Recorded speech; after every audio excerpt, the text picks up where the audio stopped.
আগামীর বাংলাদেশ হলো কোরআনের বাংলাদেশ, আগামীর বাংলাদেশ হলো ইসলামের বাংলাদেশ, আগামীর বাংলাদেশ হলো ইসলামের বাংলাদেশ, ইনসাফের বাংলাদেশ। তার কারণ হলো কোরআন যখন কোন ঘরের ভিতরে ঢুকবে ওই ঘরটা আলোকিত হয়ে যাবে। কোরআন যখন কোন সমাজের ভিতরে ঢুকবে ওই সমাজটা আলোকিত হয়ে যাবে। কোরআন যখন কোন দেশের ভিতরে ঢুকবে ওই দেশটা আলোকিত হয়ে যাবে। কোরআন যখন সংসদের ভিতরে ঢুকবে পুরা দেশ আলোকিত হয়ে যাবে, ঠিক কিনা?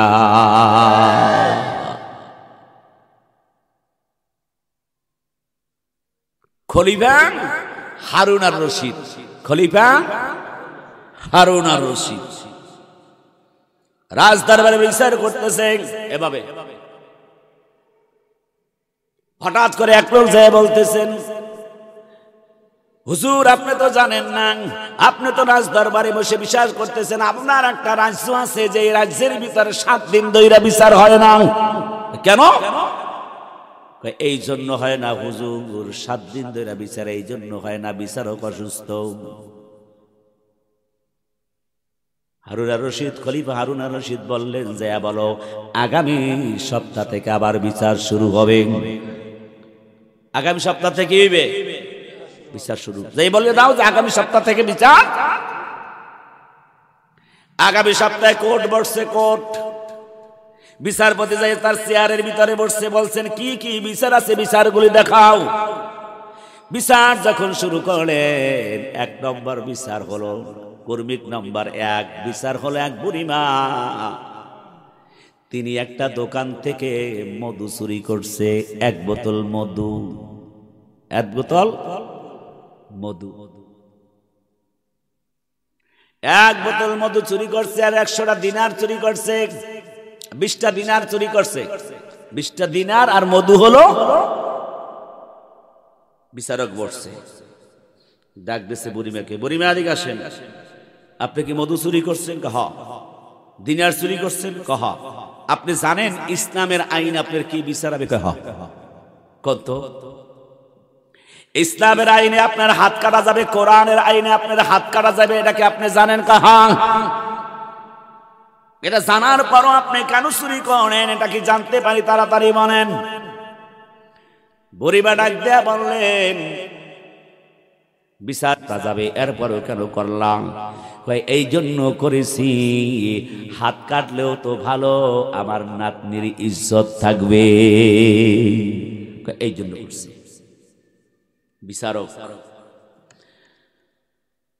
সমাজ কল্যাণ মন্ত্রী কই আজি,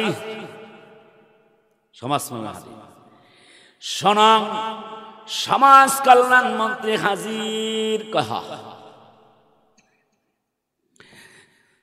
মানবাধিকার মন্ত্রী কয় হাজির, খাদ্য মন্ত্রী কয় হাজির। এই মহিলার বিচার হলো তার জন্য 100 দিরহাম জরিমানা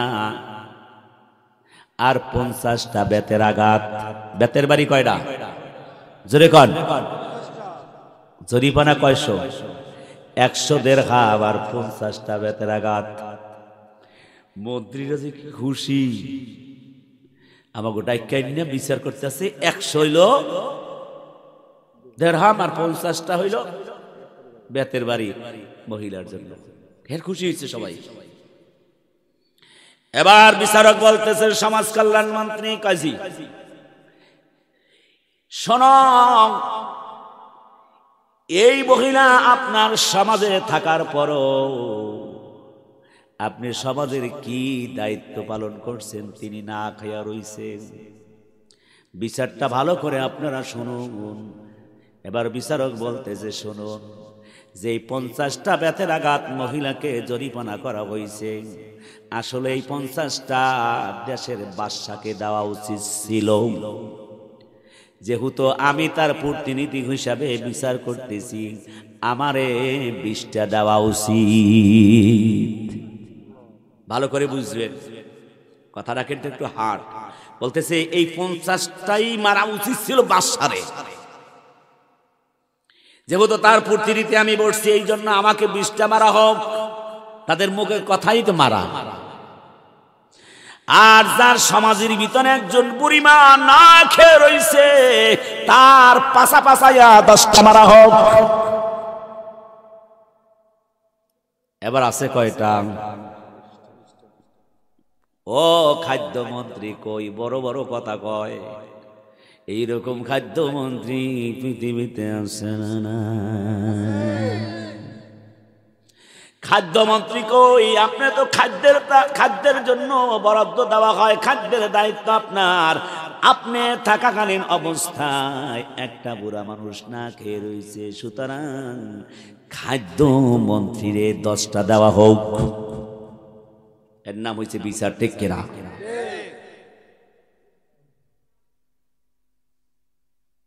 এর নাম বিচার। শোনো, মানবাধিকার মন্ত্রী গেল, খাদ্যমন্ত্রী, সমাজ কল্যাণ মন্ত্রী, মানবাধিকার মন্ত্রী আসি হুজুর কয় আপনি না মানবাধিকার মন্ত্রী, আপনি না মানবাধিকার দেখেন কোনটা ভালো কোনটা মন্দ, এইটা না আপনি দেখেন। আপনার সাবানায়, আপনার দেশের ভিতরে, আপনার রাজ্যের ভিতরে একজন মহিলা না খাইয়া রইল, তার নাতৃ সহ না খেয়ে রইল। আপনি কি মানবাধিকার অর্জন করেছেন আর কি মানবাধিকার পালন করছেন? মানবাধিকার মন্ত্রীকে 10টা মারা হোক। বিচারক এজলাসের থেকে নেমে রুমাল বিছাইছেন, রুমাল বিছাইয়া ওই রুমালের ভিতরে তিনি প্রথম 50টা দিরহাম রাখলেন। 3 মন্ত্রীকে 50টা করে দিতে বললেন। 9 জনে দিল 9, 50, 450, আর বিচারকের 50, 450 আর 50 কত হয়? বিচারক ডাক দেয়া বললেন, শুনুন, এইখান থেকে আপনি 100 দিরহাম যেটা আপনাকে জরিমানা করা হয়েছিল ওইটা সরকারি কোষাগারের ভিতরে দিবেন। বলুন তো 500 থেকে 100 গেছে, কত আছে? 20টা দোকানদারের দিয়া দিবেন, কারণ দোকান থেকে আপনি চুরি করেছেন সেই জন্য 20টা দিবেন। এখন কত আছে? 380। শুনুন, এই 380টা যেদিন খাওয়া হয়ে যাবে সেই দিন আমি একটা চিরকুট লিখে দিলাম, খলিফা হারুন আর রশিদের সামনে যাবেন, এই চিরকুটটা তারে দেখাইলে আজীবন খাবার দিবে। খাবার শেষ হয়ে গেল,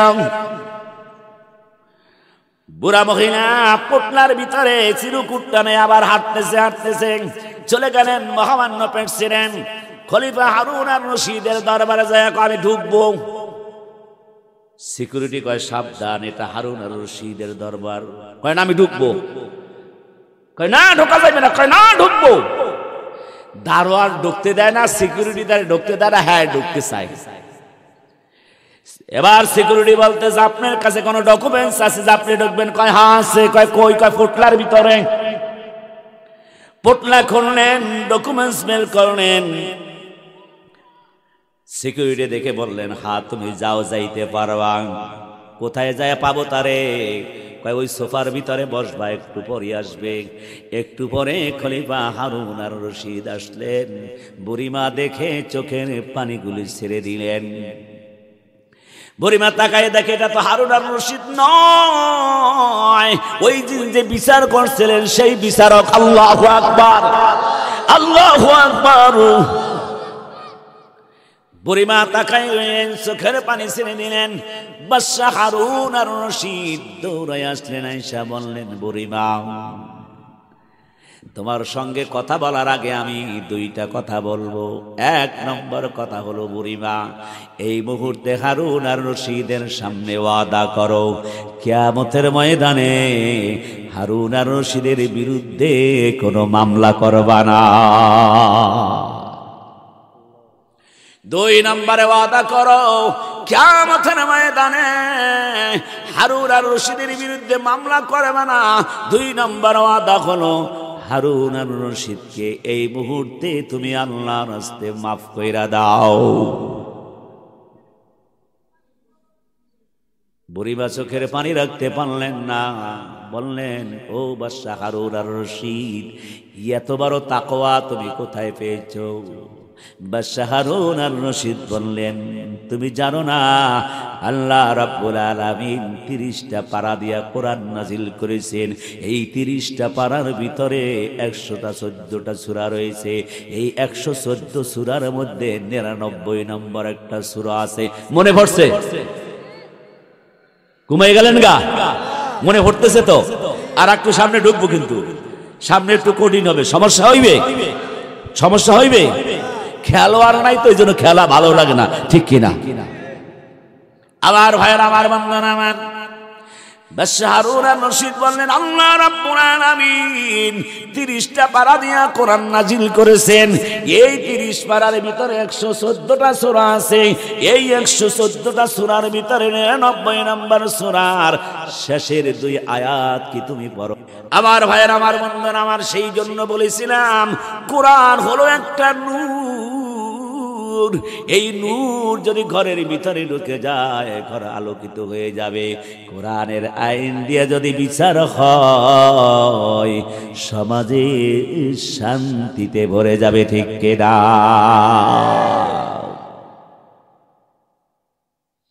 আর একটা ঘটনা বলে দেই, তারপরে আমরা ঢুকে যাই। ওমর রাদিয়াল্লাহু তাআলা আনহু এখনো যে মজলিসে আছে, তাতে মনে আছে? আছে না? শুনাইব তারে। ওমর রাদিয়াল্লাহু তাআলা আনহুর জামানায় একটা পরদেশের নাম, একটা পরদেশের নাম হলো হিমস।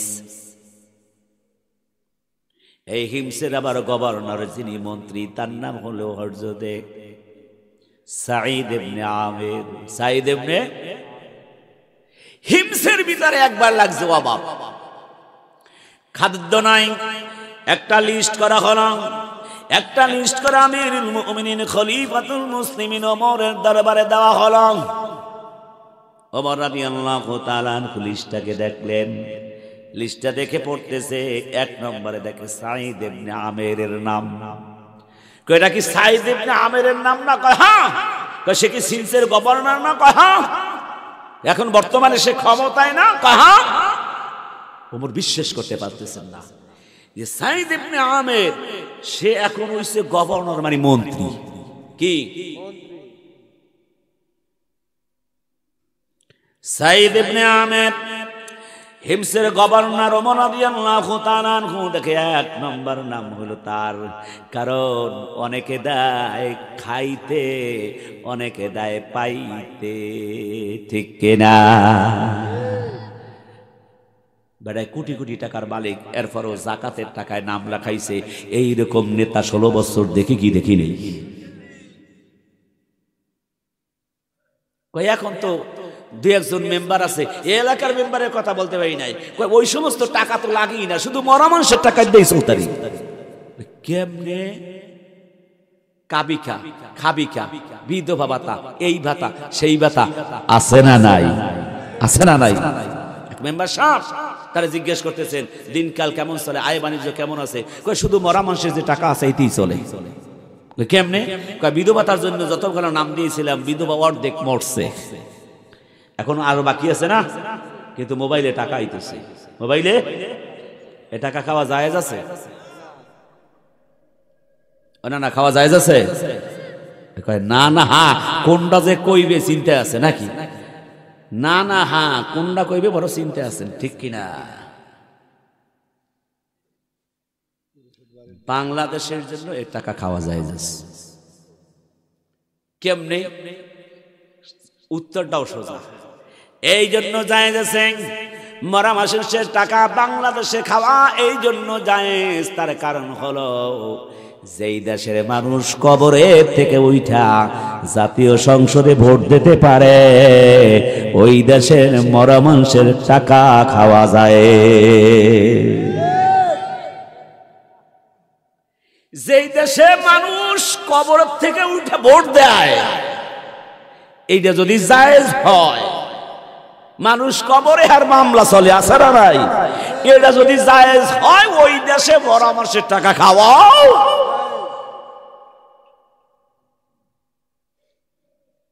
বাদশাহ হারুন আর রশিদ, সরি, সাঈদ ইবনে আমিরের নাম দেখেন ওমর রাদিয়াল্লাহু তাআলা আনহু বললেন, কি সাঈদ ইবনে আমের কাহা গভর্নর কয় হা, হিমসের গভর্নর কয় হা, বর্তমানে রানিং মন্ত্রী কয় হা, সবই হা। আবার থেকে তার নামও ওমর রাদিয়াল্লাহু তাআলা আনহু 100 স্বর্ণ দিরহাম পাঠাইলেন। কয়টা?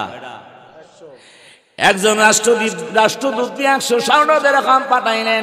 100 স্বর্ণ দিরহাম নিয়ে গেলেন সাঈদ ইবনে আমেরের কাছে। যখন রাষ্ট্রদূত পড়ছেন তখন পৌঁছাইছেন, তখন হলো রাত্র। সালাম দিলেন, সালাম দিয়ে ঘরে ঢুকলেন। 100 দিরহামের পোটলাটা যখন দিলেন, সাঈদ ইবনে আমের খুললেন, দেখে স্বর্ণ দিরহাম। বললেন, এগুলো কোত্থেকে আসছে? কয় মাননীয় প্রেসিডেন্ট দিয়েছেন। এই কথা বলতে না বলতে সাঈদ ইবনে আমের বললেন, ইন্না লিল্লাহি ওয়া ইন্না ইলাইহি রাজিউন। এত জোরে বললেন ইন্না লিল্লাহি ওয়া ইন্না ইলাইহি রাজিউন। বিবি ঘর থেকে দৌড়ে আসলেন, জিজ্ঞেস করেন, ও সাঈদ ইবনে আমের, শুনুন হযরত ওমর কি মারা গেছেন? কয় না। তাইলে সমস্ত সেনাবাহিনীরা কি মারা গেছেন? কয় না। তাইলে কিসের কারণে ইন্না লিল্লাহ বললেন? সাঈদ ইবনে আমের বললেন, বিবি রে, আমারে তো দুনিয়ায় পাইছে, আমি তো দুনিয়া পেয়ে গেছি, আখিরাত ভুলে গেছি। কয় ঘটনা কি? কয় ওমর রাদিয়াল্লাহু তাআলা আমার জন্য 100 স্বর্ণ দিরহাম পাঠাইছে। বলুন তো 100 স্বর্ণ দিরহাম যদি আমাদের ঘরে আসে, বিবিরা খুশি হয় না বেজার হয়? ওরে খুশি বালি। এ বিবি, তুমি শোনো, তুমি কি আমাকে একটু উপকার করতে পারবা? হ্যাঁ পারব। আজকের রাত্রটা একটু আমাকে সময় দেবা, রাত্রের ভিতরে সব আল্লাহর রাস্তায় দান করে দিব। আল্লাহু আকবার। আল্লাহর রাস্তায় সব আজকে আমরা দান করে দেব। রাষ্ট্রদূত চলে গেলেন। ওমর জিজ্ঞেস করেন, সাঈদ ইবনে আমেরের কাছে 100 দিরহাম পৌঁছেইছো কিনা? কয় হ্যাঁ। পৌঁছাবার পরে তিনি কি বলেছেন? সে বলেছেন, হায় রে, আমি তো মনে হয় দুনিয়া পাইয়া গেছে, আখিরাত ভুইলা গেছি। আমার সামনে এখন আর আখিরাত নাই, দুনিয়া আসছে। আর আপনি যে 100 দিরহাম দিয়েছেন সব রাত্রে তার বিবি সহ রাত্রে দান কইরা দিছে।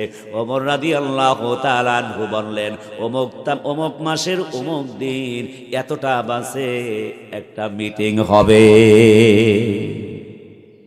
সাঈদ ইবনে আমেরকে জানাই দাও, তার রাজ্যের ভিতরে একটা মিটিং হবে, হিমসের ভিতরে একটা মিটিং হবে অমুক দিন এতটা বাজে।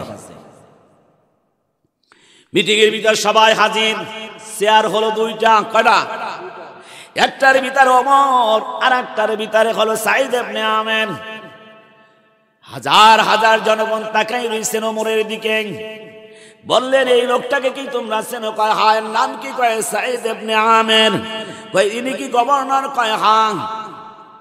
তাইলে আমি এই জন্য আসছি, সাঈদ ইবনে আমেরের ব্যাপারে তোমাদের কোনো অভিযোগ আছে কিনা? মাঝখান দিয়ে একজনে ডাক দেয়া কয়, হ্যাঁ, সাঈদ ইবনে আমেরের বিরুদ্ধে অভিযোগ আছে। কয় কি অভিযোগ? কয় 1 নম্বর অভিযোগ আছে, অফিস করে আধা ঘন্টা পরে আসে। অফিস চুরি করে কতটুকু? আসতে হয়েছে কতটুকু? আধা ঘন্টা অফিস চুরি করেন। আচ্ছা ঠিক আছে। আর কোন অভিযোগ আছে? আর একটা আছে। কি? আধা ঘন্টা তো চুরি করে এবং সপ্তাহের মধ্যে একদিন আছে সে অফিসে বসে না। এটা আরো মারাত্মক হইছে না? তাইলে আর তো কোন অভিযোগ নাই। কয় হা। আর একজন দাঁড়ায় বলে আছে। কি অভিযোগ আছে? কয় সাঈদ ইবনে আমের রাতের বেলা জনগণের সঙ্গে কথা বলে না। ওমর লাল হয়ে গেলেন। ওমরের বিচার কঠিন না সহজ? ওমর যেমন দয়ালু যেমন ওমর রাদিয়াল্লাহু তাআলা আনহু দয়ালু, তেমন ওমর রাদিয়াল্লাহু তাআলা আনহু অনেক কঠিন। দয়ার সাগর তিনি। ওমর রাদিয়াল্লাহু তাআলা আনহু আসরে নামাজ পড়ে ঘরে আসলেন। এসে জিজ্ঞেস করলেন, বিবি রে, ও বিবি, তোমার ঘরে কোনো খাবার আছে? কয় আছে। কি আছে? রুটি। কয় কয়টা? 3টা। কয়টা? 3টা। বিবি রে, 3টা রুটি কার? কয় 2টা আপনার, একটা আমার। ও বিবি, আমার 2টা রুটির সাথে যদি তোমার রুটিটা দান কইরা দাও, অথবা আমাকে যদি দিয়া দাও, আমি তোমাকে পরবর্তীতে শোধ করে দিব।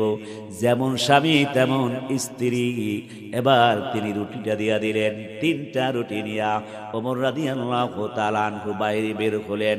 পোটলার ভিতরে 3 রুটি বললেন, বিবি রে, মাগরিব পর্যন্ত অপেক্ষা করবা। মাগরিব পর্যন্ত যদি আমাকে না দেখো, মাগরিবের নামাজ আদায় করে এশা পর্যন্ত অপেক্ষা করবা। এশার সময় যদি আমাকে না দেখো, এশা পয়রা তাহাজ্জুদ পড়তে থাকবা। এরপরে আমার সঙ্গে দেখা হবে, একসাথে আমরা খাবো। ওমর রাদিয়াল্লাহু তাআলা আনহু রুটি নিয়ে যাচ্ছেন। অনেক দূরে গেলেন। অনেক দূরে যাওয়ার পরে জিজ্ঞেস করলেন, শোনো, অমুক নামে একটা মানুষকে এখানে আছেন কিনা? কয় হ্যাঁ। তার বাড়ি কোনটা? কয় ওইটা। এবার বাড়ি দেখাই দিলেন। ওমর ঘোড়া বাঁধলেন খেজুর গাছের সঙ্গে, তিনি ভিতরে ঢুকে গেলেন। ভিতরে যাই দেখছে একজন মহিলা বাহিরে দরজা দেওয়া। জিজ্ঞেস করলেন, মা, তোমার স্বামীর নাম কি? কয় অমুক। তোমার সন্তান কয়জন? কয় 2 জন। আজকে তোমার স্বামী কই? আজকে আমার স্বামী গেছে ওমরের দরবারে।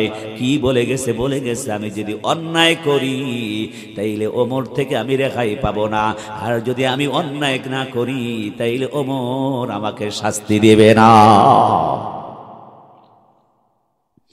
কিন্তু লোকটার শাস্তি হয়ে গেছে। জিজ্ঞেস করলেন, তোমার ঘরের ভিতরে কি? কয় 2টা সন্তান আছে আর আমি। কয় শোনো, এই নাও 3টা রুটি, তুমি খাও, তোমার 2 সন্তানকে খাওয়াও। আগামীকালকে ওমরের দরবার থেকে তোমার ঘরের ভিতরে খাবার আসবে।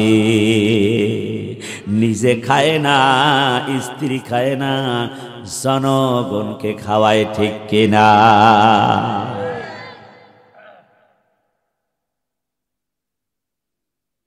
ওমর লাল হয়ে গেলেন, কারণ সাইদ ইবনে আমেরের দোষগুলি বড় না ছোট? সাইদ ইবনে আমেরকে 1 নম্বর জিজ্ঞেস করলেন, শুনুন, জনগণ আপনার ব্যাপারে বলছে আপনি আধা ঘন্টা দেরি করে আসেন, কথাটা কি সত্য? কয় হ্যাঁ। কেন আপনি আধা ঘন্টা দেরি করে আসেন? আমিরুল মুমিনিন খলিফাতুল মুসলিমিন, শুনুন, আমার ঘরের ভিতরে কোনো খাদেম নাই, কোনো খাদেমাও নাই। আল্লাহু আকবার! আমার ঘরের ভিতরে কোনো কাজের মেয়ে নাই, কাজের ছেলেও নাই। আমি তাহাজ্জুদ নামাজ আদায় করি, তাহাজ্জুদ নামাজ আদায় করে তারপরে আমি বসে থাকি।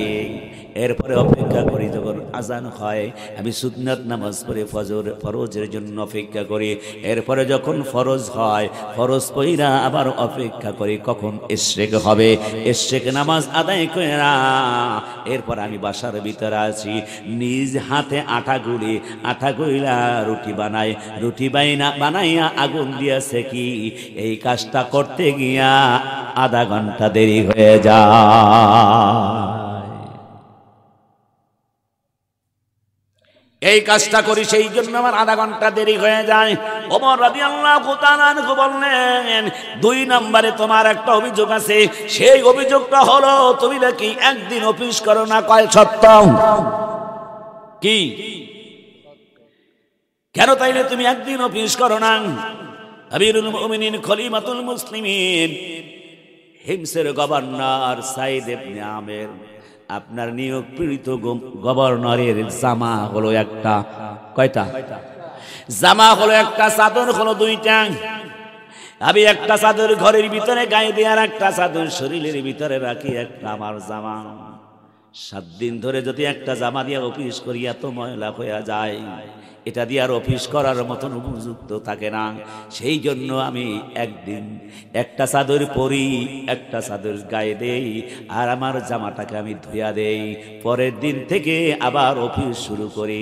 কাপড় নাই, সেই জন্যে অতিরিক্ত বস্ত্র নাই, সেই জন্যে অফিস করতে পারি না। একটু আগে ওমর ছিল গরম, এখন ওমর হয়ে গেছে নরম। 3 নম্বর তোমার কাছে একটা অভিযোগ, সেটা হলো রাত্রের বেলা জনগণের সঙ্গে কথা বলো না কেন, দেখা করো না কেন? ডাক দেয়া বললেন, আমিরুল মুমিনিন, আপনি আমাকে হিমসের গভর্নর বানাইয়া দিয়েছেন, মন্ত্রী বানাইয়া দিয়েছেন, আমি হিমসের জনগণের মন্ত্রী। এই জন্য সকাল থেকে সন্ধ্যা পর্যন্ত জনগণের খেদমত করে। কিন্তু আরশের মালিক যিনি আকাশ বানাইছেন, জমিন বানাইছেন, সব কিছু বানাইছেন, যিনি আমাকে বানাইছেন, হার্ট দিয়েছেন, ভাল্ব দিয়েছেন, স্টোমাস দিয়েছেন, যিনি সব কিছু দিয়ে আমাকে বানাইছেন, দিনের বেলা আল্লাহ আপনার হুকুম অনুযায়ী আপনার দায়িত্ব পালন করি। আমি হিমসের গভর্নর হইয়া হিমস বাকিকে সন্ধ্যা থেকে সকাল পর্যন্ত, সকাল থেকে সন্ধ্যা পর্যন্ত খেদমত করি, আর সন্ধ্যার পর থেকে রাত্রটা আমি আমার মালিককে দিয়া দেই। আরো জোরে, আরো জোরে। হযরত রাদিয়াল্লাহু তাআলা আনহু জিজ্ঞেস করলেন, ভালো করে বুঝবেন, ওমর রাদিয়াল্লাহু তাআলা আনহু জিজ্ঞেস করলেন, ও সাইদ ইবনে আমের, এত বড় তাকওয়া, এত বড় তাকওয়া, এত বড় জ্ঞান, এত বড় খোদাবিরু তুমি কেমনে পাইলা? কি প্রশ্ন করছে দেখছেন? এত বড় তাকওয়া, এত বড় খোদাবিরু, এত বড় জ্ঞান তুমি কেমনে পাইলা? হযরত সাইদ ইবনে আমের বলে, আমিরুল মুমিনিন, খলিফাতুল মুসলিমিন, আল্লাহ রাব্বুল আলামিন 30 পারা দিয়ে একটা কোরআন নাযিল করেছেন। এই কোরআনের ভিতরে 114টা, এই কোরআনের ভিতরে 114টা সূরা আছে। এই 114টা সূরার ভিতরে একটা সূরা আছে, তার নাম হলো জিলজাল, আর তার নাম্বার হলো 99। এই সূরার শেষের ভিতরে 2টা আয়াত আছে, আপনি কি পড়েন না? আল্লাহ ওই আয়াতে বলেছেন, ফামান ইয়ামাল মিসকালা জাররাতিন খায়রান ইয়ারা ওয়া মান ইয়ামাল مثقال ذرة شرا يره। যাররা পরিমাণ যদি কেউ গুনাহ করে, আল্লাহ রাব্বুল আলামিন তাও কিয়ামতের ময়দানে তার সামনে হাজির করবে। যাররা পরিমাণ যদি নেক করে, তাও হাজির করবে।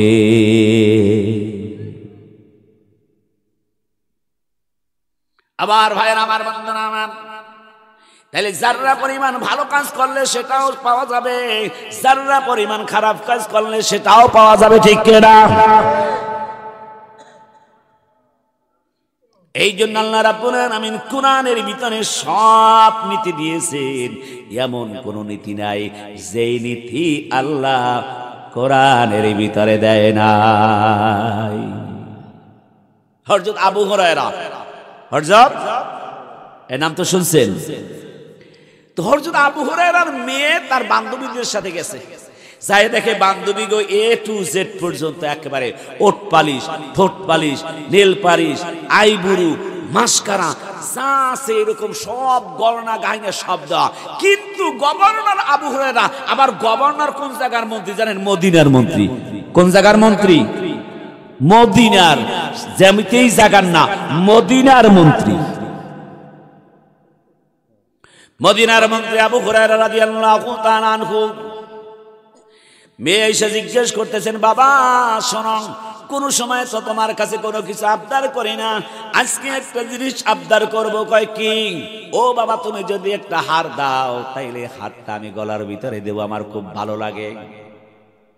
আমাদের দেশে দেখবেন এই কনকনে শীতের মধ্যে যুবতী মহিলারা হার পয়রা বাই কইরা রাখে, কয় জীবন যায় যাক, কিন্তু হার দেখাইতে হইবে, ঠিক কিনা? পর্দা যে নাই, ওয়াকুরনা ফি বুয়ুতিকুন্না ওয়ালা তাবাররাজনা তাবাররুজাল জাহিলিয়াতিল উলা।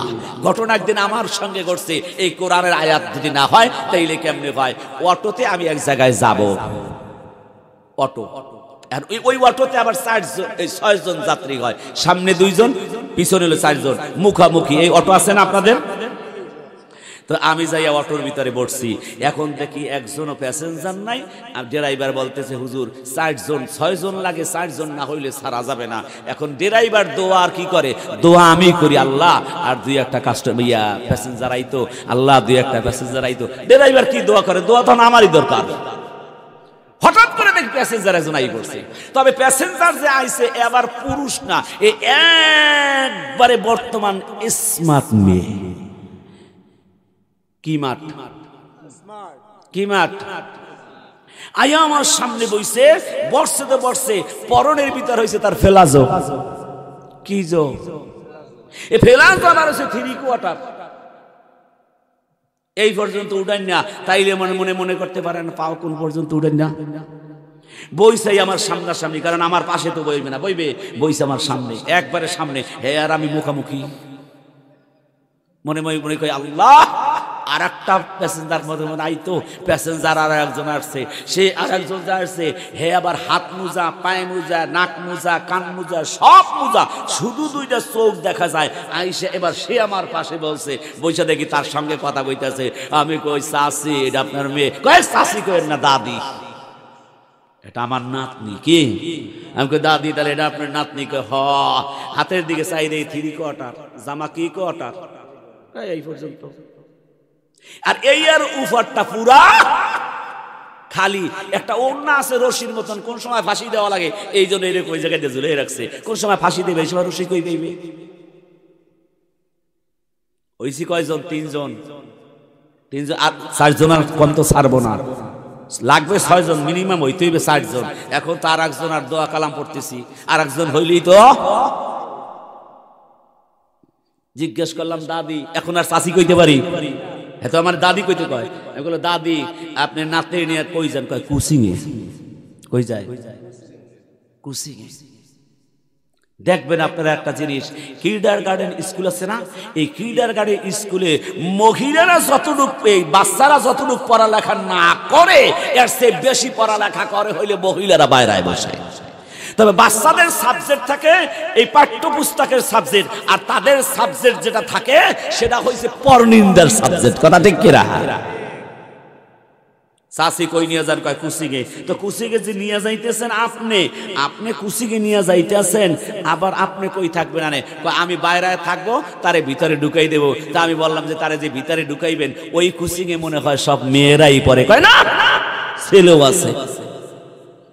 আচ্ছা, এই পোশাকে যদি একটা মেয়েকে কুচিংয়ের ভিতরে ঢুকায়, তার অর্থ হইল মুরগির খোয়ারের ভিতরে একটা শিয়াল ঢুকাই দেওয়া। ঠিক কিনা? ঠিক না? ওই নাতনি যখন বের হইবে, এই দাদি আবার নিয়ে আসবে, অর্থাৎ সে হইল সিকিউরিটি। আল্লাহ পাক বলেন ওয়াকারনা ফি বুয়ুতিকুন্না ওয়ালা তাবাররুজনা তাবাররুজাল জাহিলিয়াতিল উলা।